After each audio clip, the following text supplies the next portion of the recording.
Good afternoon, and thank you for joining us on Newswave. My name is Adam Rinaldi. Good afternoon, and thank you for joining us on Newswave. Today is Friday, April 3rd. Well, I know we may not be on campus, and the current situation has led towards a lot of changes, complications, and issues for everyone.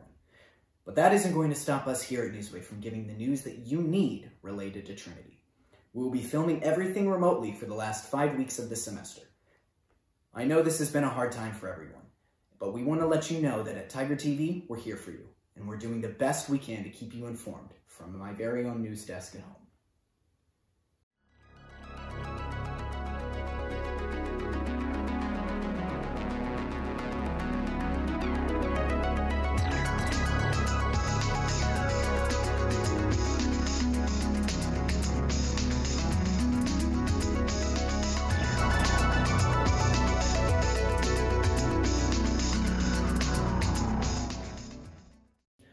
The novel coronavirus has undoubtedly impacted individuals globally, but especially those in the Trinity community. On March 11th of 2020, Trinity University announced its decision to close the residence halls and campus for the remainder of the spring 2020 semester and move completely to synchronous online classes. In a recent Q&A live stream, Trinity University administration and other employees gave an in-depth update to many areas being impacted by COVID-19. Many of the updates given address concerns regarding federal and institutional work study, online classes, and much more.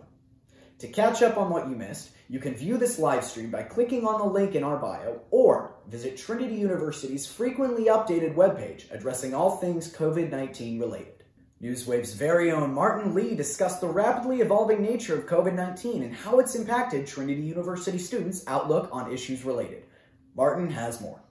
2020年本该是美好的一年，你知道冠状病毒吗？ Yes, I do. Yes. Yeah, I've read about it on the news. 你害怕中国人吗？ He's not playing about his kids.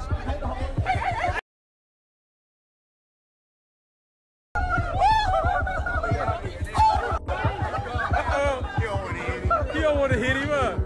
I hate Asians.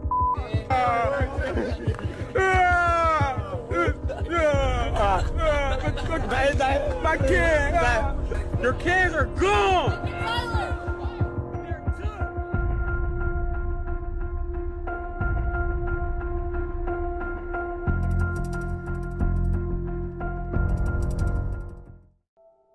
但是我们依旧能看见希望。你害怕中国人吗？ No, I'm not afraid of Chinese people. Definitely not, because I have friends who are from China. It's definitely not like affecting anything. After experiencing Chinese culture and being in China, that was one of the best things that I had ever done. And I would encourage anybody else to go if they could. I really want to defend the Chinese because what's happening is not their fault. So I personally am not afraid of the coronavirus, but I can feel the fear in a lot of people in the United States.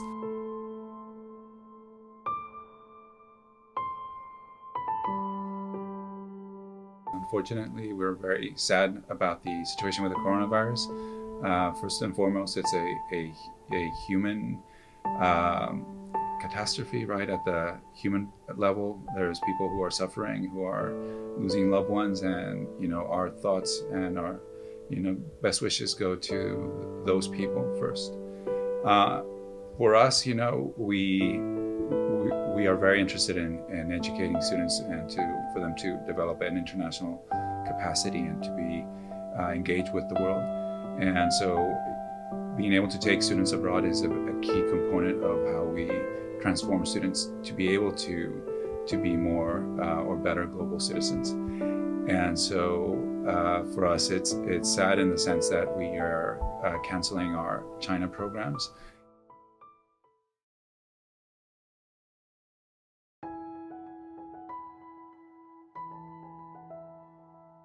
我是这一届的华人San Antonio 华人联盟的主席。我们华联组织的这次为武汉疫情举行专款活动呢，进行的非常的顺利，反应非常热烈。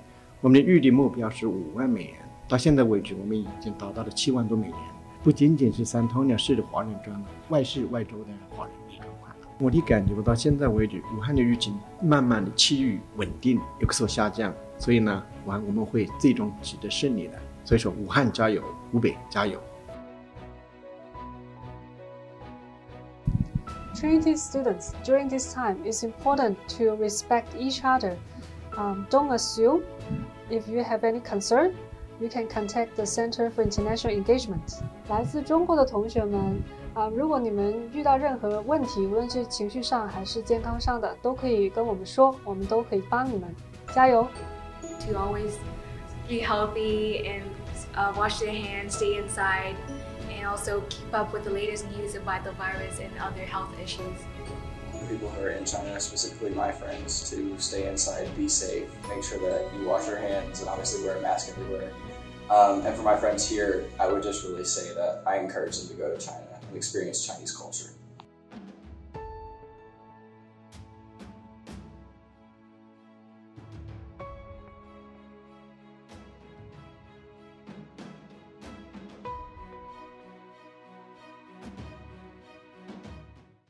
San Antonio Mayor Ron Nirenberg and other health officials have been keeping the public in close communication after recently enforcing a stay-at-home, work-safe order. The order asks San Antonio public to stay at home unless they are leaving for something essential. These essential tasks include employees working in an essential industry, grocery shopping, restaurant carryout, and emergency services. While Mayor Ron Nirenberg is encouraging individuals to go outside and exercise, however, the city of San Antonio has had difficulty limiting large gatherings of individuals at public parks. Mayor Nirenberg is asking people to practice social distancing and not gather with others. If the city does not comply, he warns San Antonio parks could be forced to close and stricter measures could be taken to enforce the stay-at-home, work-safe order. Mayor Ron Nirenberg and Judge Nelson Wolf have committed to giving a public brief with updates on the developing state of COVID-19 in San Antonio every day at 6:10 p.m. until the pandemic reaches its end. People across the country and the globe are taking measures to limit the spread of coronavirus, avoiding crowds, working from home, frequent hand washing, and ordering in instead of eating out. But what about that last part? Is there a risk even if we have our meals delivered? CNN's Amara Walker reports. With most restaurants across the U.S. shuttered, many of us are turning to food takeout or delivery. But how safe is it? My message around takeout really is go ahead and do it. It's a really safe alternative. Dr. Benjamin Chapman, a food safety specialist at North Carolina State University, says there's no evidence that coronavirus is transmitted by food or food packaging, even if coronavirus somehow makes its way into your meal. In general, eating food is low risk, and there has not been any evidence to show that coronavirus is transmitted by eating food. And although the heat from cooking is more likely to kill off the coronavirus, Dr. Angela Rasmussen, a virologist at Columbia University, says the risk of contracting COVID-19 through a hot or even cold meal is extremely low. Coronaviruses in general are not stable at high temperatures, so it is highly likely that cooking food will inactivate the virus. Cold foods, we don't know how long the virus remains infectious on cold foods. However, for things like produce that you would presumably wash prior to eating, that should rinse off any virus. Dr. Rasmussen adds, if the virus is ingested, our stomach would actually get rid of the virus. When you eat any kind of food, whether it be hot or cold, that food is going to go straight down into your stomach where there's a high acidity, low pH environment that also will inactivate the virus. CNN's Dr. Sanjay Gupta says that if you order food from a restaurant, there are some precautions you should take. What we've basically done is if we receive food, we'll try and take off some of the packaging actually on the porch even and leave it out there. And then when we come in, we sort of wipe any of the surfaces that any of the remaining packaging is on, and then obviously wash our hands. I mean, again, keeping in mind that it's hand touching and then hands to face. So that's how we've sort of approached it, and it seems to have worked. I feel pretty good about it. Dr. Celine Gounder, clinical assistant professor of medicine and infectious diseases at NYU Bellevue, agrees that it's human interaction, not interaction with food, that poses the greatest risk. I think the highest risk moment in getting food delivered to you is actually the face-to-face interaction, if you have one, with the delivery person. So ideally, you would be able to pay them online, tip them online, or whatever platform you're using for ordering food, and then have them leave it outside your door, wait till they leave, and then get the food. If you prefer to head to the grocery store to throw together a homemade meal, wiping the products down and washing your hands are key. I would suggest wiping down the external surfaces of canned or wrapped foods. You should be washing your fruits and vegetables, produce anyway. Soap and water is just fine for that. Making sure you sanitize your hands after you unpack your groceries is also a key step here. Amaryl Walker, CNN. If you're looking for a way to de-stress or practice mindfulness techniques, our very own executive producer Kailey Lopez caught up with Trinity University's Malcolm Fox on how students can stay engaged with his remote meditation classes. Hi Malcolm, how are you today? I'm doing good. I'm just waking up, but it seems like a beautiful morning. Yes, it does. It's a little cloudy outside, I will say, but that's okay. I do like it. But not like we have any place to go. You know what? You're right. It's the best time to be inside for a thunderstorm if it's going to rain. But anyways, I kind of just want to hop into this interview right off the bat.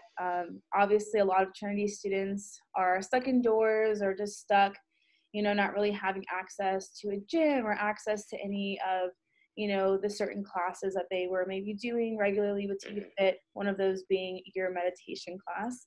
And so you're actually doing that from Zoom now, right? And people can actually take that online. So I don't know if you want to talk a little bit about that and how, you know, people can get involved and just a little bit about your class and what people can expect from it.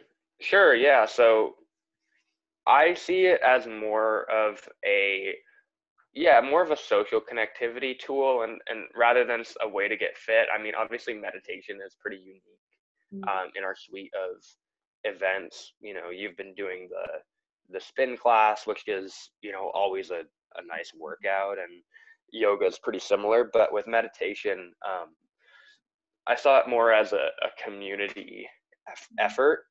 And what I really was sad about was the fact that community got cut off, you know, without me planning for it. Right.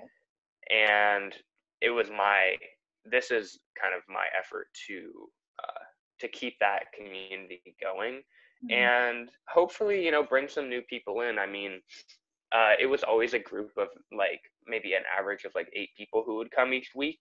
And those people seemed to be, you know, really invested in the kind of format that we had, like meditating, discussing different topics, you know, really just having a cool space to talk about philosophical things. But over Zoom, I think we've been able to do all of that. It definitely, you know, we can keep that format going. But I also kind of want to try new things out. Like I think today I'm going to lead more of a guided meditation for people that maybe don't have the experience and do want to do something that kind of leads them through a meditative experience. So yeah, I think Zoom presents some new opportunities for it, but really it's just a way to maintain a space that I've found to be really helpful, you know, spiritually, emotionally, and and keep doing that for other people as well. That's so great. Yeah, I'm really glad that you're able to keep it going. I've heard nothing but great things about meditation. One of my residents was telling me that he has gone a few times. He's like, I love it. I'm just so busy. And I'm like, yes, I want to come also. That's sweet. Hey, you should come this afternoon. What are your Zoom classes? Yeah, so they are from about 6 to 7. 6 to, and it sometimes goes until 7:30. Last week we went to 7, and that's Central Time. You can join us by looking on our TUFit Instagram. I believe it's TUFit_club. Okay. And there's a link in bio for those Zoom links. If you're on our email list, also you'll get the emails. But if you're interested in joining that, you can DM us on Instagram. That's probably the best way to get in contact with us. I'm forgetting the Gmail account right now, but yeah, if you have everybody has Instagram, right? Like most people have Instagram. I think so. You can even access Instagram if you don't have it. You can even go like access it on a computer. So can people email you if they have any questions? Yeah, please. Yeah, my email is mfox@trinity.edu. My name is Malcolm again. But yeah, it's on Thursdays. We're doing this interview on a Thursday, so every Thursday at 6 p.m. is when we're going to do the meditation. And I welcome your ideas. Like this, it's a pretty open for a kind of thing where I've been talking about format. It is pretty open. I did want to give people a space to talk about what they're feeling and processing those emotions. I mean, meditation's helped me really process my emotions a lot over the years, and having other people to go through that with is pretty powerful. Other people that I meditate with provide me with insights all the time about things that I'm feeling that they're going through, and it's kind of like a support group almost. I'm not supposed to say that word, but because it's like a counseling term, but it is like. It's really it's a place where you can be open. That's amazing. I definitely want to come. I cannot tonight because I have to work, but I'm gonna mark my calendar. I definitely want to try it out. I really have heard just all really amazing things about it, and I feel like that this is something that's needed honestly now more than ever, especially since we're all kind of dealing with this emotional baggage that's just so common among all of us. But I'm excited I think. To the store. Yeah. Anything else you want to say about your class? Anything you want people to know? Oh yeah. I was gonna say the fact that we're still able to do most things over Zoom, I think is really cool. I really wish I'd invested in Zoom before this all happened, because I bet they're blowing up as a valuable company, and I mean, I'm just glad this sort of thing exists. And yeah, it's kind of saved, I think, a lot of people's idea of like, the Trinity experience is a big thing. It's been a big thing for me. I really love Trinity. I've got a lot of appreciation for it. And by keeping a lot of things going over the internet, I do think that there is some aspect of that Trinity experience that is preserved. And because really it's the people. I think the people are the most important part of Trinity. And, everybody's still working. People aren't, as far as I know, they're not letting people drop out that easily. And people are still invested, so. Thanks, Kailey, for that update. Although Tiger TV has gone remote, it just wouldn't be a Newswave show if we didn't bring you some sort of cute animal news. As people vulnerable to coronavirus stay at home, they're often reliant on others to get essentials. That might mean ordering a delivery. It could also mean getting help from a neighbor. Or maybe a neighbor's dog. Megan Heiler went to Manitou Springs, Colorado to meet a golden retriever who's doing his part. This dog has a new leash on life as a quarantine delivery boy. A Colorado woman is helping to get a neighbor much-needed supplies while maintaining a safe distance using her golden retriever gopher, Sunny. She got the list. She gave it to Sunny. Sunny brought it to me. I went to the store, got her groceries, and he delivered them all to her. In addition to delivering food, the golden retriever also brings mail and picks up trash on his walks. The neighbor says it's not just the food and supplies she looks forward to, but Sunny's visits as well. It makes you feel good, and it's a way of communicating. What a wonderful thing.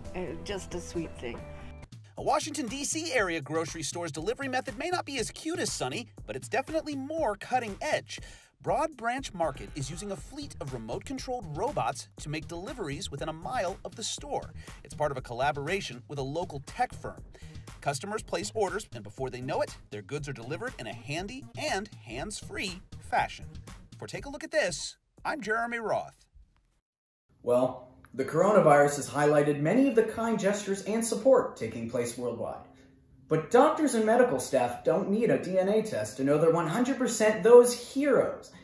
Just ask Lizzo, the pop sensation that treated the University of Washington emergency room staff to lunch. At a time when they're working long hours with equipment shortages because of coronavirus, this gesture was very appreciated. And on Monday, a verified Twitter account for the Henry Ford Hospital in Detroit tweeted a thank you to Lizzo for providing its lunch for emergency room staff. Lizzo reportedly sent meals to several hospitals around the country. And if that wasn't enough uplifting news for you, one man from Pennsylvania is using his free time due to the halt COVID-19 placed on his job to give back to his community. Like many industries during the coronavirus pandemic, it's hard to get work as a photographer. No crowds and staying 6 feet apart means Roger Baumgarten's schedule was wiped out through May, so he has a lot of free time. All right, big smiles. He was inspired by a Boston photographer who decided to go out through her neighborhood and take pictures of families on their front steps. And she hashtagged it the Front Steps Project. Now photographers all over the country are taking part one set of steps at a time. It's been kind of sad, for the most part scary, but this is fun, and figured we'd grab the Disney props and have a good time with it. Baumgarten first started in his own Silver Spring Township neighborhood several days ago. Now he's snapping photos all over town. It's to lift their spirits, make them smile, relieve some of the boredom, and at the same time do some good. Using his photos to give back to the Salvation Army in Harrisburg. This week they prepared more meals in 3 days than they'd done all last week. And they're doing it with almost no staffing because they can't have a lot of people in. Of course, there's a healthy social distance between his lens and the families he's photographing. With being locked up in our house, being able to get our picture taken with the family and being able to donate to a great charity, I mean, 2 great things at one time. Some are taking just nice family portraits. Others are bringing out props to have a little fun. Bottles of booze, pots of coffee, packs of toilet paper. It's something to smile about in an otherwise tumultuous time, and Baumgarten hopes other photographers will join him in his quest. Well, I'm Devan Karp. That's all the time we have for Newswave this week. Make sure to tune in to Newswave every Friday at 3 p.m. Central Standard Time on YouTube and Vimeo. We hope to see you soon. And remember, Tiger TV is here for you. If you have any questions that need to be answered, let us know and we'll do the best we can to bring you the information you need. Feel free to reach out to us at any of the social media platforms listed on the screen below. From all of us here at Newswave, we're wishing you the very best, asking you to stay home, stay safe, and stay compassionate. This is going to take all of us to get through it, and we're a lot stronger when we work together. Thank you, and we hope to see you here next week.